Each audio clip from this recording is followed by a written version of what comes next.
This is a 3.3 volt coil. This capacity also should be 3.3 volt. This is a filtering capacitor. And here we have a 5 volt coil. This capacity also should be a 5 volt capacitor. This MOSFET is NPN MOSFET. Here, this is the drain. We have 19 volt in the drain, as you can see. And the source, we will get here 5 volt, as you can see in the multimeter. So the source of this MOSFET is connected to the drain of this MOSFET. So we will get also here 5 volts, as you can see. So for this MOSFET, also the same. The drain of this MOSFET is connected to the drain of this MOSFET. So here we have 19 volt. We should get here 19 volt also. And in the source of this MOSFET, we will get 3.3 volt, as you can see. So the source of this MOSFET is directly connected to the drain of this MOSFET. Means we will find here also 3.3 volt, as you can see in the multimeter.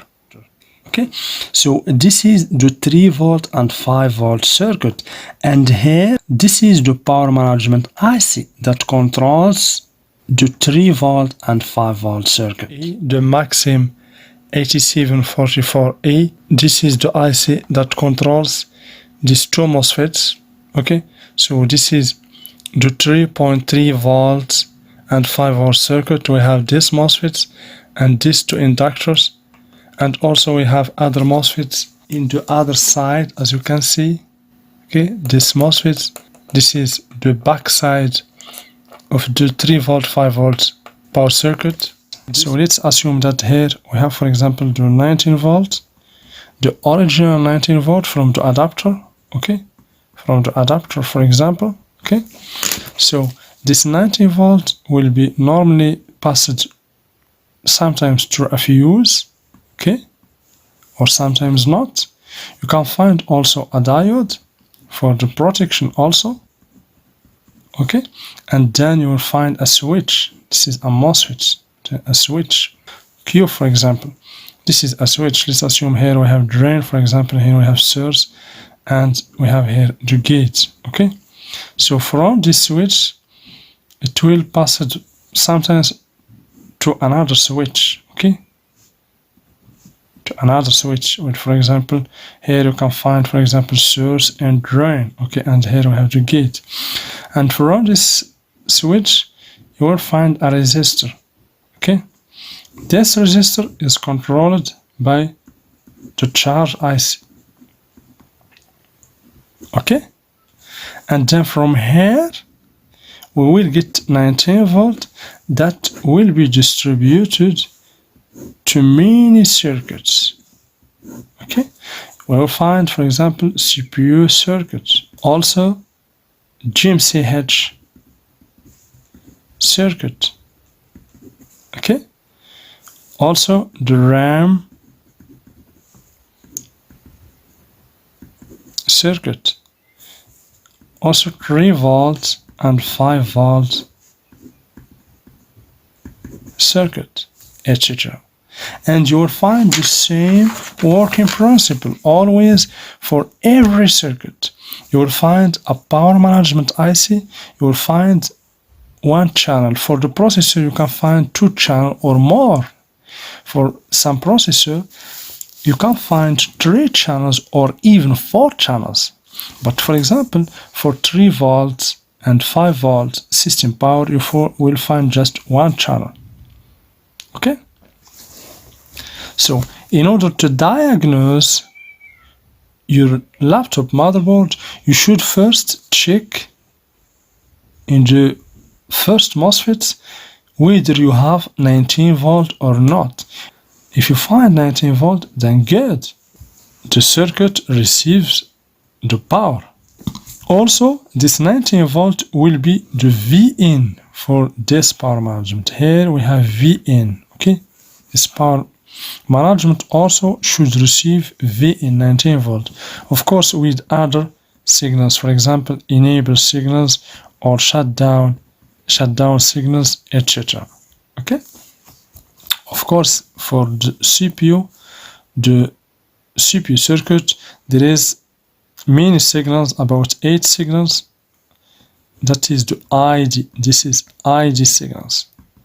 Okay, from these signals, the ID signals, the VCC core will be determined. Okay, so in every circuit in the motherboard, the 19 volt should be received by the first MOSFET or two MOSFETs. Also, the power management IC should receive this 19 volt, because the 19 volt for every power management IC is the working voltage. Okay, one of this is the IC that controls this MOSFETs. Also, we have two MOSFETs in the other side. Okay, so one of this controls these MOSFETs in order to give 3 volt and 5 volt. So how can we know which of this controls this MOSFETs? Easy. So let's first unplug the adapter and let's put the multimeter to the buzzer option. Okay, let's check if we set the continuity correctly. Okay, let's check which one of this IC is responsible for controlling this MOSFET. So easy, you should just go to the gate of one of these MOSFETs. So put one probe into gate of one of these MOSFETs. Okay, and check this IC. You should hear a buzzer, a continuity. Okay, let's check this. Okay, let's check this also. Remember, this probe is in the gate of this MOSFET. So let's check this. Now buzzer. Let's check this side. Okay.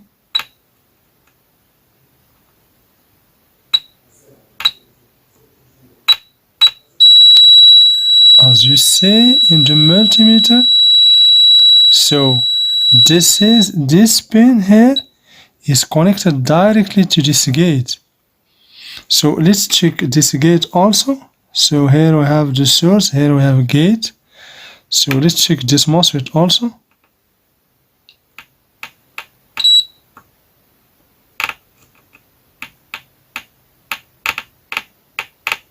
Okay, let's check this side. Here. Okay, as you see.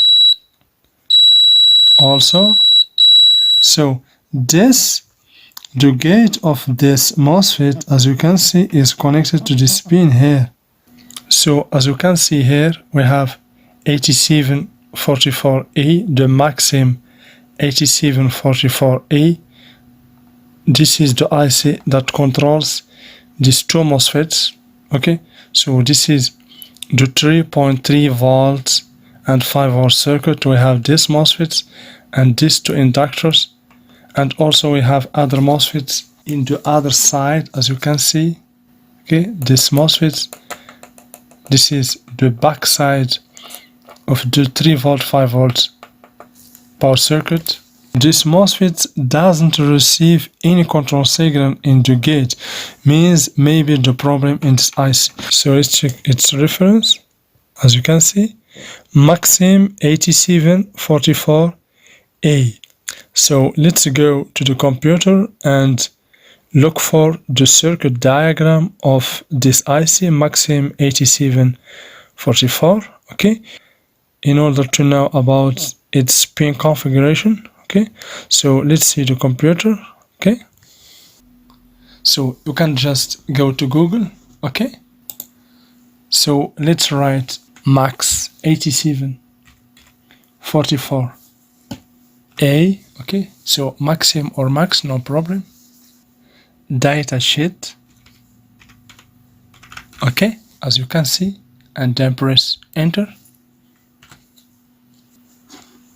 So we have here, as you can see, max 8744 datasheet PDF. Okay, so let's press this link over here. So here, as you see, in the search box we have max 8744, and also here we have download. So let's press this. Okay, so as you see, now we have the file. The file is about 36 page. Okay, so let's see the title.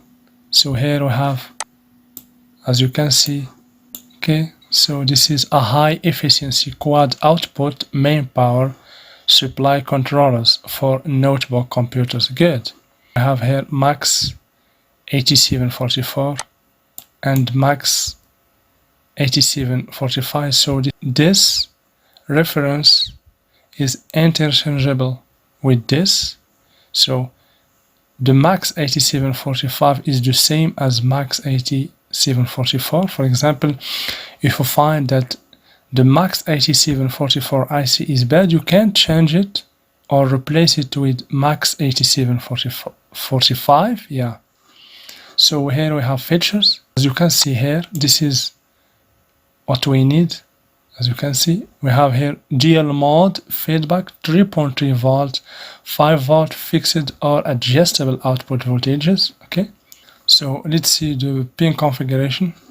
So let's zoom in a little bit. So as you can see here in the pin configuration of the IC, as you see, this is 8 pins. In both sides or in all sides we have 8 pins. As you see, from 1 to 8, here from 9 to 16, from 17 to 24, and from 25 to 32. So let's check in the motherboard to be sure. So as you can see, also for this IC we have 8 pin. So this is the pin number 1, because here we have this mark here, as you can see, and we have this dot here. So we have 1, 2, 3, 4, 5, 6, 7, 8. 8 pins here. We have also 8 here, 8 here, and 8 here. So 32. The same as the IC that we have in the circuit diagram. Okay? So in accordance to its circuit diagram, so let's assume that we have here the 8744A IC. Okay, so we have the pin number 5, okay, is enable. Okay, enable 3.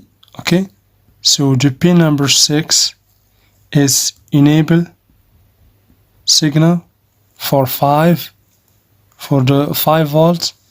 Okay, and the pin number 8 connected to the ground. Okay, so in pin number 14, okay, we have the power gauge for 5 volt, and in the pin 16,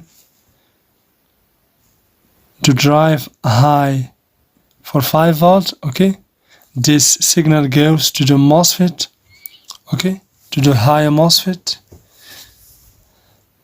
So in pin 21, as we see, this is the V in. We should find 19 volt in this pin. Okay, so in pin 25, this pin is for drive high 3. Okay, so in pin 27, so pin 27 is the power. Okay, the power gauge for 3 volts. Okay, so let's check all these pins. Okay, so let's check pin number 6, 5 and 6, and pin number 8 for ground, 14 power gauge, and pin number 16, 21, 25 and 27.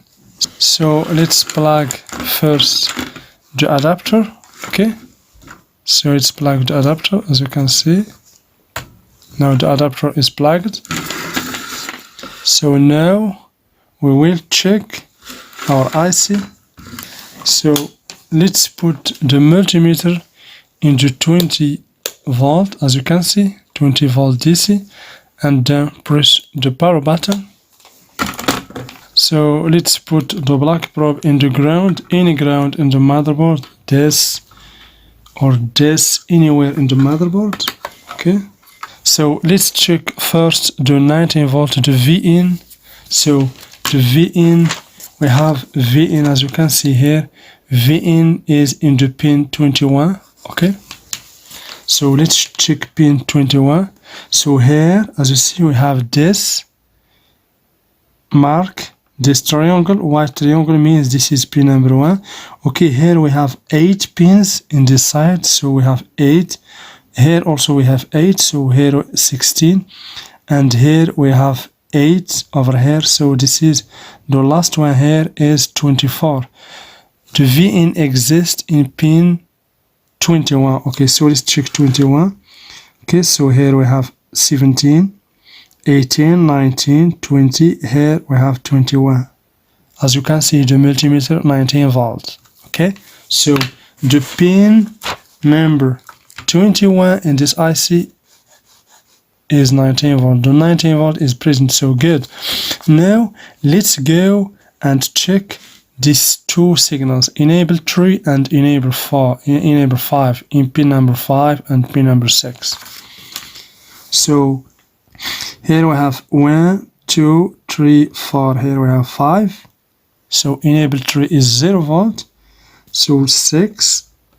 Let's check 6. Enable 5 is 0 volt. So the IC doesn't receive enable signal. So there is a problem. If the IC does not receive enable signal, it cannot generate 3.3 volts and 5 volts. So let's check the shutdown. So we will add here the shutdown. I forget shutdown. Okay, so the shutdown exists in the pin number 5, number 4. So the shutdown exists in pin number 4. So let's check shutdown. I forget this signal because this is an important signal. Let's check number 4. Okay, so here we have pin number 4, as you can see. So 1, 2, 3. This is pin number 4. So in pin number 4 we have 5 volt, so the shutdown is good. There is no problem. Normally if this pin is 0 means the shutdown is activated. So here we have problem in enable 3 and enable 5. If we check for now drive high 5, in pin number 16 we will find 0. So let's go to pin 16. So we have here 8. Here we have 8, so this is pin number 16. We have 0, as you can see, 0 in drive high, no signal, no control signal, because we have problem in the enable 3 and enable 5. Even if the IC is powered and the shutdown is good, we have this problem. These two signals are absent. Why?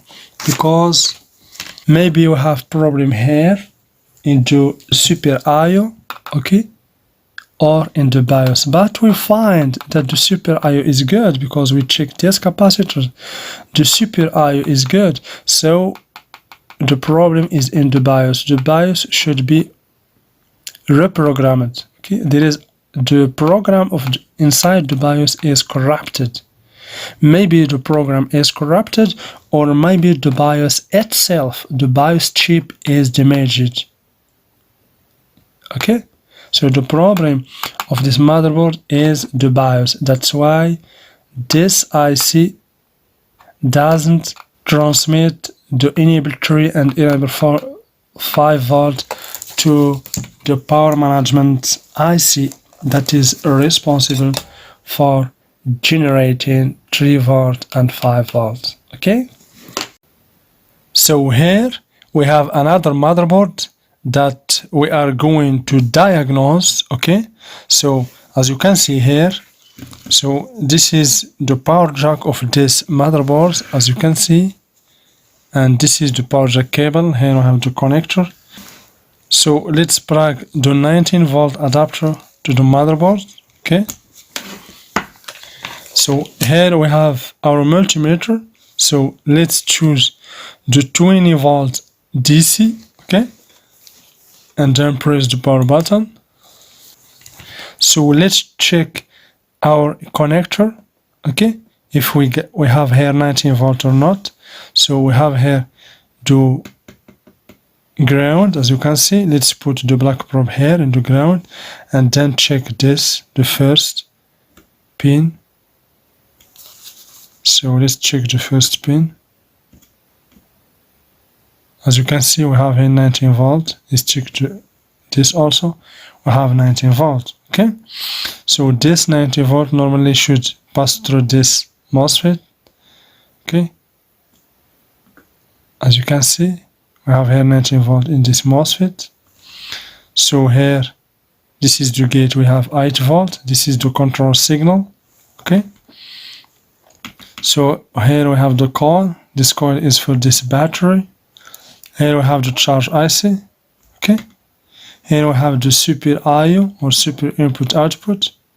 Okay, so here we have two coils. This coils, it seems that this coil is for 3.3 volt and 5 volt. So let's check. Here we have 3.3 and here we have 5 volt. Okay, so this motherboard is good right here. So here, this is the CPU input output. Normally, if we check the capacitor near to this SIO, we should find 3.3 volts. So let's check this. For example, we have here 19 volt. So this is an IC. This is 19 volt is the working power for this IC, the power management IC. So let's check this capacitor here. So as you see, I have here 3.3 volt. As you see here, because the 3.3 volt all is the power, the working power for this. Okay, so for this, for every power management IC, this or this, for example, let's check this. We should find here 19 volt. As you can see, we have 19 volt because this is the power management IC. Also for this, as you can see, we have here. So here we have 9 volt. Here we have 19 volt. This is 19 volt is the power or the working power for every power management. But for this SIO or super IO or super input output IC, its power or its working power is 3.3 volt, exactly as we have here. Okay, 3.3 volt. So now here, as you can see, the power is good right here. Also, as you can see here, this is the connector for the battery. As you see, we have here 3.3 volts because the super input output responsible for the battery connector to charge the battery, also responsible for the keyboard, also for the BIOS, okay, the basic input output system, and also for power button. Okay, this IC gives 3.3 volt to the battery connector. Okay, also to the BIOS. As you can see, we have here the BIOS. So let's check the BIOS. We should find 3.3 volt normally here. So let's check. Let's check the pin number 8. So we don't have here 3.3 volt. So let's check here. 3.3, but here we don't have 3.3 volt. So there is a problem here. The BIOS should have 3.3 volt in the pin number 8. Always the BIOS should have 3.3 volt in the pin number 8. So there is a problem here. Normally the 3.3 volt should be here. Okay, this is the ICH or surge bridge. Okay, so I will explain to you in a paper all about 3.3 volts.